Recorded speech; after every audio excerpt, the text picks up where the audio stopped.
Alright, today I'm going to show you how to make sun-dried tomatoes. The first thing that you're going to do is set your oven to 225 degrees and let it preheat. Now after you've let it preheat, you're going to take your tomatoes, slice them in half. I have plum tomatoes right here that I'm slicing in half. You can use a different variety of tomatoes like cherry tomatoes where you slice them in half.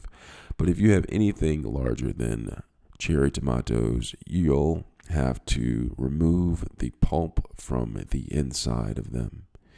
Now after I've removed the pulp that's inside of them, I'm going to take the tomatoes and coat them with a coat of olive oil, or olive oil as you say in French.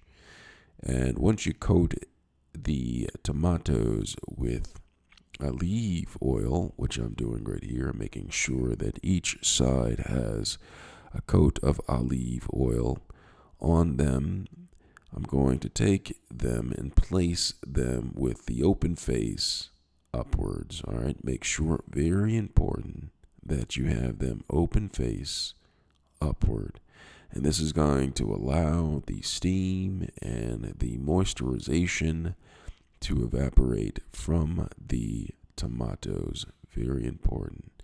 Now I'm just going to go through here and just make sure all of these are nice and open so the moisturization can escape from the tomatoes. Now you would have to do these with all types of tomatoes, have them open face up to achieve the perfection. Now once the oven has reached 225 degrees, I'm going to take the tomatoes and I'm going to place them inside of the oven. Now when I place them in the oven, I want to dehydrate these for about 4.5 hours to 5 hours in the oven.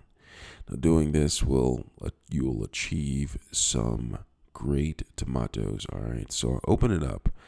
After quite some time, you can see they're starting to dehydrate all the way through. I'm gonna have to leave them in for a little bit longer and close that back up. I have 1 hour and 55 minutes left, and after 1 hour and 55 minutes, I will take the tomatoes out and put them in a jar for storage and pour some olive oil on them. Absolute goodness, if you ask me. Absolute goodness.